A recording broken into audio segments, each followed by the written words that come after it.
The Conquest of Gola by Leslie F. Stone. Ola, my daughters, sighed the matriarch, it is true indeed.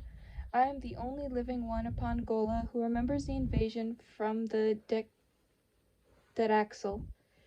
I alone of all my generation survive to recall vividly the sights and scenes of that past era. And well is it that you come to me to hear by free communication of mind to mind, face to face with each other. Ah, well, I remember the surprise of that hour, when through the mists that enshroud our lovely world, there swam the first of the great smooth cylinders of the Detaxelans, 50 toes in length, as glistening and silvery as the soil of our land, propelled by the man-things that on Detaxel are supreme, even as we women are supreme on Gola. In those bygone days, as now, Gola was enwrapped by her cloud mists that keep from us the terrific glare of the great star that glows like a malignant spirit out there in the darkness of the void. Only occasionally, when a particularly great storm parts the mist, do we see the wonders of the vast heaven, but that does not prevent us, with our marvelous telescopes handed down to us from thousands of generations before us, from learning what lies across the dark seas of the outside. Therefore we knew of the 9 planets that encircle the great star and are subject to its rule, and so are we familiar enough that the surfaces of these planets to know why Gola should appear as a haven to their inhabitants, who see in our cloud-enclosed mantle a sweet release from the blasting heat and blinding glare of the great sun. So it was not strange at all to us to find the people of Detaxel, the 3rd planet of the sun, had arrived on our globe with a wish in their hearts to migrate here, and end their days out of reach of the blistering warmth that had come to be their lot in their own world. Long ago we too might have gone on exploring expeditions to other worlds, other universes, but for what? Are we not happy here? We who have attained the greatest of civilizations within the confines of our own silvery world, powerfully strong with our mighty force rays, we could subjugate all the universe, but why? Are we not content with life as it is, with our lovely cities, our homes, our daughters, our gentle consorts?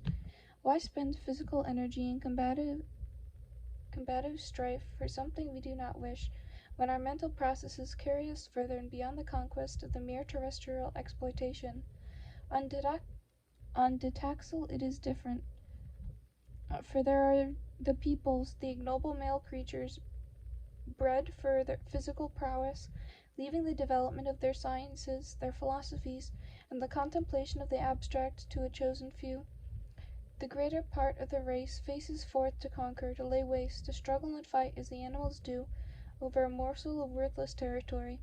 Of course we can see why they desired Gola with all its treasures, but we can thank Providence and ourselves that they did not succeed in commercializing us, as they have the remainder of the universe, with their ignoble federation. Ah, yes, well I recall the hour when first they came, pushing cautiously through the cloud mists, seeking that which lay beneath. We of Gola were unwarned until the 2 cylinders hung directly above Tola, the greatest city of that time, which lies in its ruins since that memorable day. But they have paid for it well in thousands and tens of thousands of their men. We were first apprised of their coming when the alarm from Tola was sent from the great beam station there, advising all to stand in readiness for an emergency.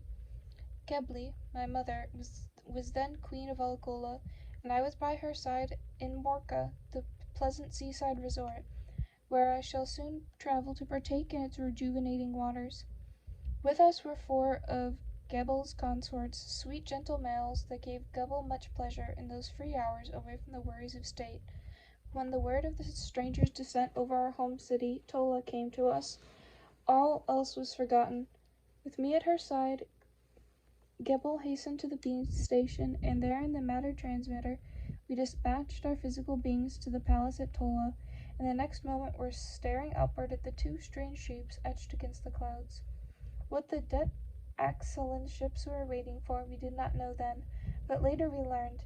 Not grasping the meaning of our beam stations, the commanders of the ships considered the city below them entirely lacking in means of defense, and were conferring on the method of taking it without bloodshed on either side.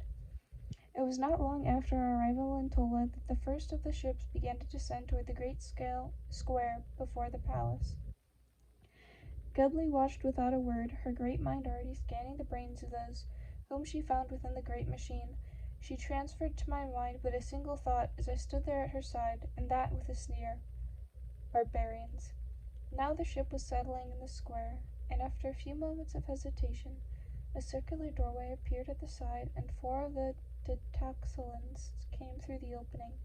The square was empty but for themselves and their flyer, and we saw them looking about, surveying the beautiful buildings on all sides.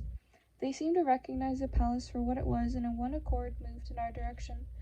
Then Gebli left the window at which we stood and strode to the doorway opening upon the balcony that faced the square.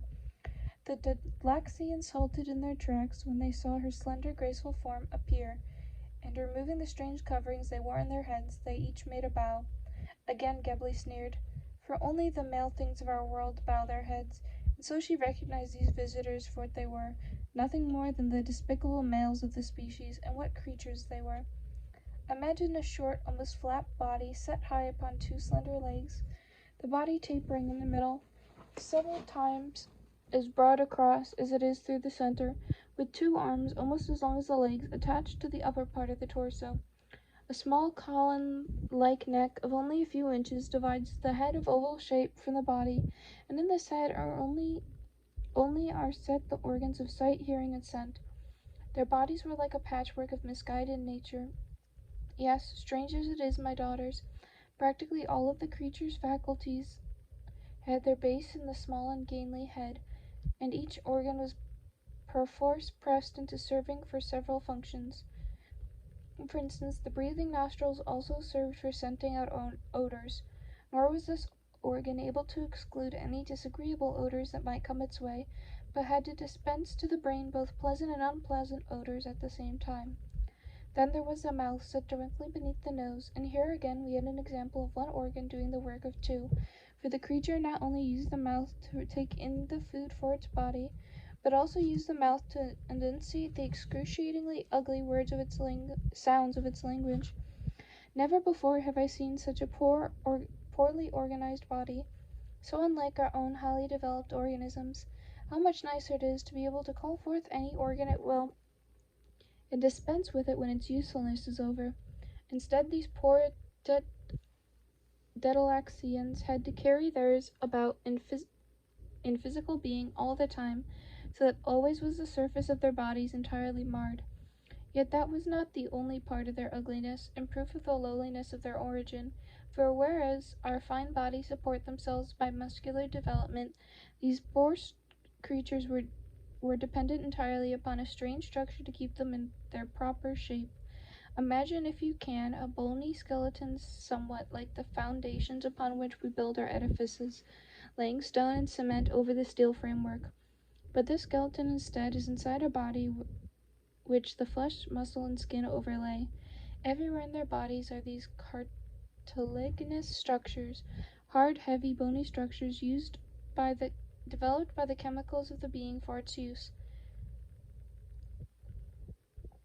Even the hands, feet, and head of the creatures are underlaid with these bones. Ugh, it was terrible when we dissected one of the fellows for study. I shudder to think of it. Yet again, there was still another feature of the Delaxians that was equally as horrifying as the rest, namely, their outer covering. As we viewed them for the first time out there in the square, we discovered that parts of the body, that is, the part of the head which they called the face, and the bony hands, were entirely naked without any sort of covering, neither fur nor feathers, just the raw, pinkish-brown skin looking as if it had been recently plucked. Later we found a few specimens that had a type of fur on the lower part of the face, but these were rare. When they doffed the head coverings, which we had first taken for some sort of natural covering, we saw that the top of the head was overlaid with a very fine fuzz of fur several inches long.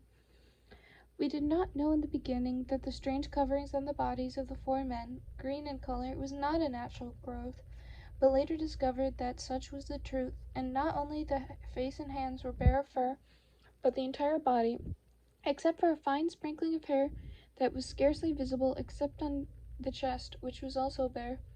No wonder the poor things covered themselves with their awkward clothing. We arrived at the conclusion that their lack of fur had been brought about by the fact that always they had been exposed to the bright rays of the sun, so that without the dampness of our own planet, the fur had dried up and fallen away from the flesh. Now thinking it over, I suppose that we of Gola presented strange forms to the bodies of Ditaxel, with our fine circular bodies, rounded at the top, our short beautiful lower limbs with the circular footpads, and our short round arms and handpans, flexible and muscular like rubber. But how envious they must have been of our beautiful golden coats, our movable eyes, our power to scent, hear, and touch with any part of the body, to absorb food and drink through any part of the body most convenient to us at any time. Oh yes, laugh as though you may, without a doubt we were freaks to those freakish Datalaxians, but no matter, let us return to the tale. On recognizing our visitors for what they were, simple-minded males, Gebel was chagrined at them for taking up her time, but they were strangers to our world, and we Golans are always courteous. Gebel began of course to try to communicate by thought transference, but strangely enough the fellows below did not catch a single thought. Instead, entirely unaware of Gebel's overture to friendship, the leader commenced to speak to her in a most outlandish manner, contorting the red lips of his mouth into various uncouth shapes, and making sounds that fell upon our hearing so unpleasantly that we immediately closed our senses to them, and without a word Gebel turned her back upon them, calling for Tonka, her personal secretary. She was intensely angered, and with good reason, too. By the looks of the silly fellow's face, I could guess that he was getting the full report of her thoughts. He began to shuffle his funny feet, and a foolish grin pervaded his face. "Sorry," he said, "if I insulted you. I didn't intend that, but I believe that man holds the same place here as he does on Tataxel and Damien, but I suppose it is just a factor for women to be the ruling factor of a world as man is elsewhere. But I suppose it is just as possible for a woman to be the ruling factor of a world as man is elsewhere." That speech naturally made Gebel more irate, and tearing off her thought transformer, she left the room without another word. In a moment, however, Yabo appeared wearing the transformer in her place. Yabo had none of the beauty of my mother, for whereas Gebel was slender and straight as a rod, Yabo was obese. Her fat body overflowed until she looked like a large dumpy bundle of fat held together in her furry skin. She had very little dignity as she waddled toward the Axolans, but there was determination in her whole manner, and without preliminary she began to scold the two as though they were her own consorts. "There has been enough of this, my fine young men," she shouted at them. "You've had your fun, and now it's time for you to return to your mothers and consorts. Shame on you for making up such miserable tales about yourselves. I have a good mind to take you home with me for a couple of days, and I put you in your places quick enough. The idea of men acting like you are." For a moment I thought the Datalaxians were going to cry by the faces they made, but instead they broke into laughter. Such heathenish sounds as had never been heard before on Gola, and I listened in wonder instead of excluding it from my hearing. But the fellows sobered quickly enough at that, and the spokesman addressed the shocked Yabo.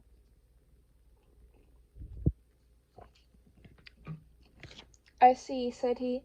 "It's impossible for your people and mine to arrive at an understanding peaceably. I'm sorry that you take us for children out on a spree, that you are accustomed to such a low type of man as is evidently your lot here. I have given you your chance to accept our terms without force, but since you refuse, under the orders of the Federation, I will have to take you forcibly, for we are determined that Gola become one of us, if you like it or not. Then you will learn that we are not the children you believe us to be.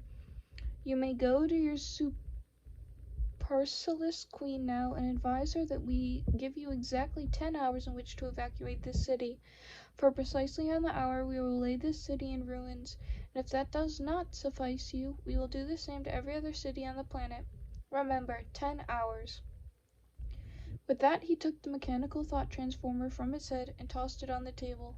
His companion did the same, and the two of them strode out of the room into their flyers, which arose several thousand feet above Tola and remained there. Hurrying into Gebli, Yao told her what the Axelin had said. Gebel was reclined on her couch and did not bother to raise herself. Childish prattle, she conceded, withdrew her red eyes on the removable stems into their pockets, paying no more heed to the threats of the men from Detaxel. I, however, could not be as calm as my mother, and I was fearful that it was not childish prattle at all, after all. Not knowing how long 10 hours might be, I did not wait, but crept up to the palace's beam station and set its dial so that the entire building, and as much of the surrounding territory as it could, were protected in the force zone. Alas, that the same beam was not greater, but it had not been put there for defense, only for matter transference, or whatever other peacetime methods we used.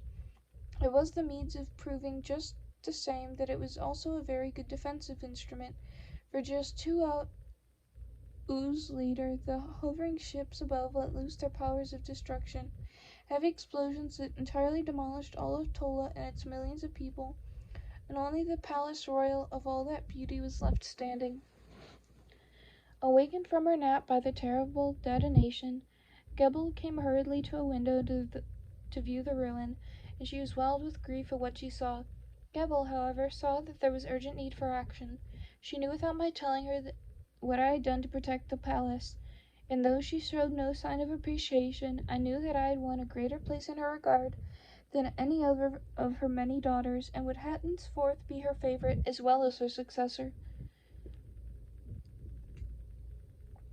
Now, with me behind her, she hurried to the beam station, and in a twinkling we were both in Tubia, the second greatest city of the time. Nor were we to be caught napping again, for Gebel ordered all beam stations to throw out their zone forces, while she herself multiplied one of Tubia's greatest power beams, attuning it to the emanations of the 2 Detalaxian flyers.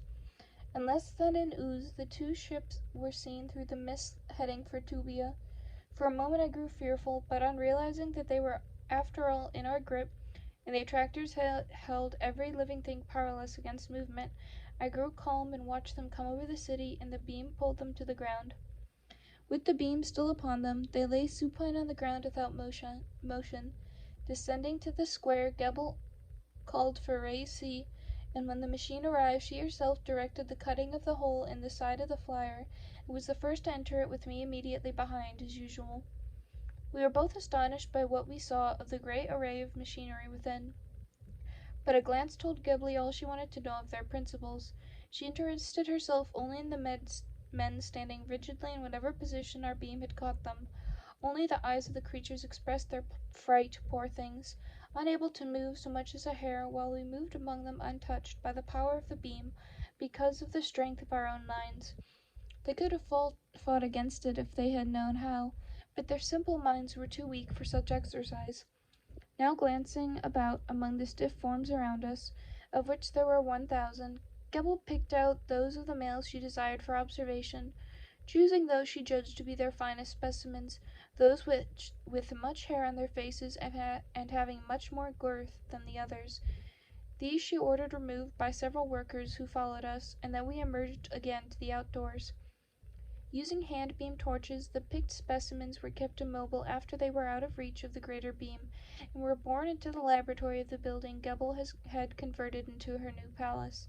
Gebel and I followed, and she gave the order for the complete annihilation of the 2 powerless ships. Thus ended the first foray of the people of Detaxel.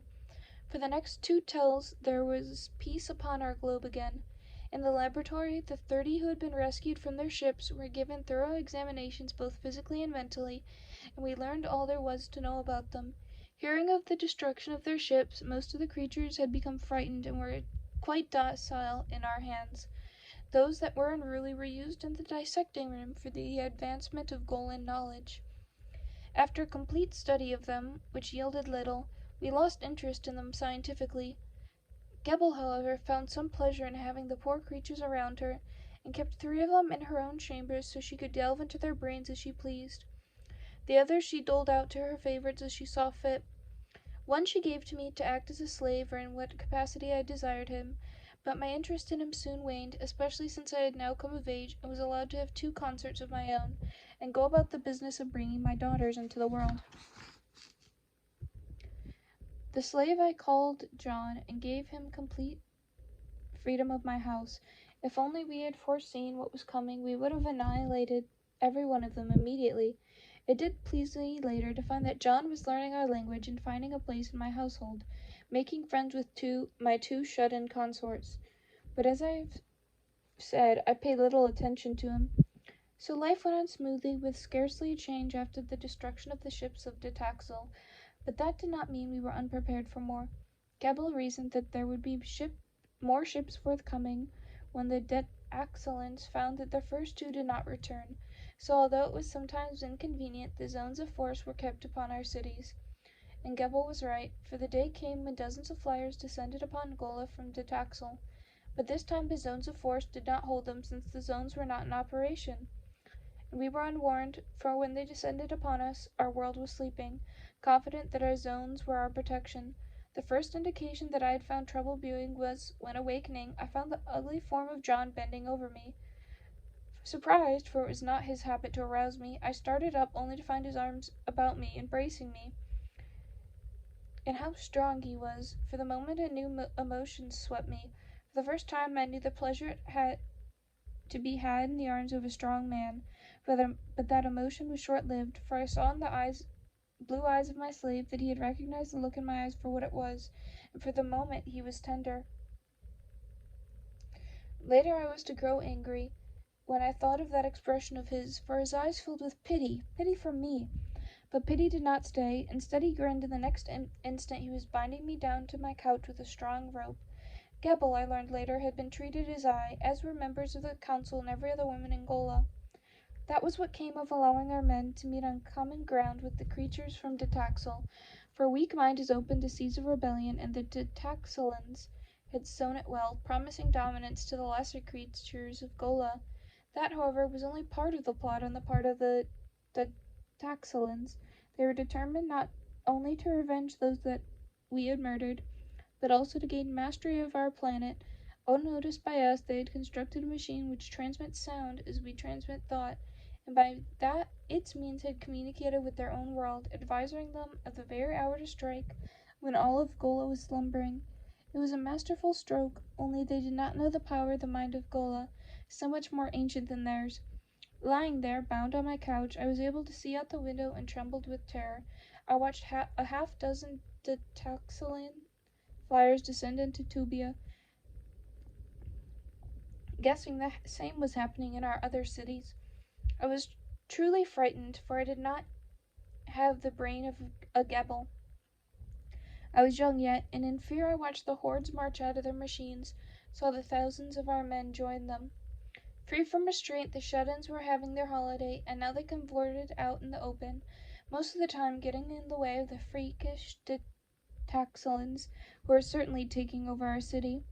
A half-ooze passed while I lay there watching, waiting in fear at the loss of life we had led to the present, and trembled over what the future might be when the Detaxelans had invested us with commerce and trade, business propositions, tourists, and all of their evil practices. It was then that I received the message from Gebel, clear and definite, just as all the women of the globe received it, and hope returned to my heart. There began that titanic struggle, the fight that won us victory over the simple-minded male weaklings below who had presumptuously dared to conquer us. The first indication was that the power of our combined mental concentration at Gebel's orders was taking effect on the men of our own race. They tried to shake it off, but we knew we could bring them back to us. At first the Detaxelans paid them no heed. They knew not what was happening until came the wholesale retreat of the Golan men back to the buildings, back to the chambers from which they had escaped. Then, grasping something of what was happening, the already defeated invaders sought to retain their hold on our males. Their erstwhile captives sought to hold them with oratorical gestures, but we, of course, won. We saw our creatures return to us and unbind us. Only the Taxolans did not guess the significance of that, did not realize that inasmuch as we had conquered our own men, we could conquer them also. As they went about their work of making our cities their own, establishing already their autocratic bureaus wherever they pleased, we began to concentrate upon them, hypnotizing them to return to the flyers that had disgorged them. And soon they were beginning to feel all of our power, the weakest ones first, feeling the mental bewilderment creeping upon them. Their leaders, stronger in mind, knew nothing of this at first, but soon our terrible combined mental power was forced upon them also, and they realized that their men were deserting them, crawling back into their ships. The leaders began to exhort them into new action, driving them physically, but our power gained on them, and now we began to concentrate upon the leaders themselves. They were strong of will, and they defied us, fought us, mind against mind, but of course it was useless. Their minds were not suited to the test they put themselves to, and after almost 3 oos of struggle, we of Gola were able to see victory ahead. At last the leaders succumbed. Not a single Ditalaxian was abroad in the avenues. They were within their flyers, held there by combined wills, unable to act for themselves.